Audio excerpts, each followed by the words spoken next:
कि इस अवसर पर मुझे भी आप सबके बीच कुछ पल बिताने का अवसर मिला है। हमारे देश में जहां एक और जुडिशरी की भूमिका संविधान संरक्षक की है, वहीं लेजिस्लेचर नागरिकों की आकांक्षाओं का प्रतिनिधित्व करता है। मुझे विश्वास है कि संविधान की इन दो धाराओं का ये संगम, ये संतुलन देश में प्रभावी और समयबद्ध न्याय व्यवस्था का रोडमैप तैयार करेगा। मैं आप सभी को इस आयोजन के लिए हृदय से शुभकामनाएं देता हूं। साथियों, मुख्यमंत्रियों और मुख्य न्यायाधीशों की ज्वाइंट कॉन्फ्रेंस पहले भी होती आई है और उनसे हमेशा देश के लिए कुछ न कुछ नए विचार भी निकले हैं। लेकिन ये इस बार ये जो आयोजन अपने आप में और भी ज्यादा खास है। आज ये कॉन्फ्रेंस एक ऐसे समय में हो रही है जब देश अपनी आजादी का अमृत महोत्सव मना रहा है।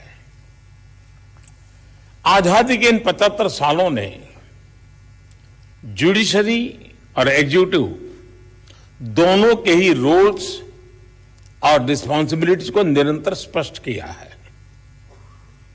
जहां जब भी जरूरी हुआ, देश को दिशा देने के लिए ये रिलेशन लगातार इवॉल्व हुआ है। आज आजादी के अमृत महोत्सव में जब देश नए अमृत संकल्प ले रहा है, नए सपने देख रहा है, तो हमें भी भविष्य की तरफ देखना होगा। 2047 में जब देश अपनी आजादी के 100 साल पूरे करेगा, तब हम देश में कैसी न्याय व्यवस्था देखना चाहेंगे। हम किस तरह अपने जुडिशियल सिस्टम को इतना समर्थ बनाएं कि वो 2047 के भारत की आकांक्षाओं को पूरा कर सके, उन पर खरा उतर सके। ये प्रश्न आज हमारी प्राथमिकता होना चाहिए। अमृत काल में हमारा विजन एक ऐसी न्याय व्यवस्था का होना चाहिए जिसमें न्याय सुलभ हो, न्याय त्वरित हो और न्याय सबके लिए हो। साथियों, देश में न्याय की देरी को कम करने के लिए सरकार अपने स्तर से हर संभव प्रयास कर रही है। हम जुडिशियल स्ट्रेंथ को बढ़ाने के लिए प्रयास कर रहे हैं।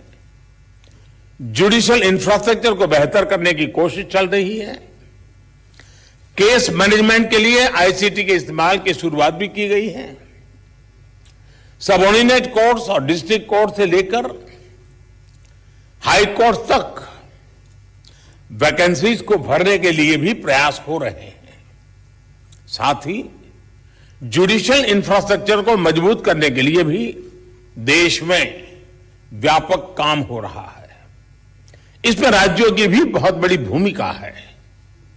साथियों, आज पूरी दुनिया में नागरिकों के अधिकार के लिए, उनके सशक्तिकरण के लिए टेक्नोलॉजी एक इंपॉर्टेंट टूल बन चुकी है। हमारे जुडिशियल सिस्टम में भी टेक्नोलॉजी की संभावनाओं से आप सब परिचित हैं। हमारे ऑनरेबल जजेस समय समय पर इस विमर्श को आगे भी बढ़ाते रहे हैं। भारत सरकार भी जुडिशियल सिस्टम में टेक्नोलॉजी की संभावनाओं को डिजिटल इंडिया मिशन का एक जरूरी हिस्सा मानती है। उदाहरण के तौर पर ई कोर्ट्स प्रोजेक्ट को आज मिशन मोड में इंप्लीमेंट किया जा रहा है। सुप्रीम कोर्ट ई कमेटी के मार्गदर्शन में जुडिशियल सिस्टम में टेक्नोलॉजी इंटीग्रेशन और डिजिटाइजेशन का काम तेजी से आगे बढ़ रहा है। मैं यहां उपस्थित सभी मुख्यमंत्रियों और हाईकोर्ट के सभी चीफ जस्टिस से भी आग्रह करूंगा कि इस अभियान को विशेष महत्व दें, इसे आगे बढ़ाएं। डिजिटल इंडिया के साथ जुडिशरी का ये इंटीग्रेशन आज देश के सामान्य मानवी की अपेक्षा भी बन गई है। आप देखिए, आज कुछ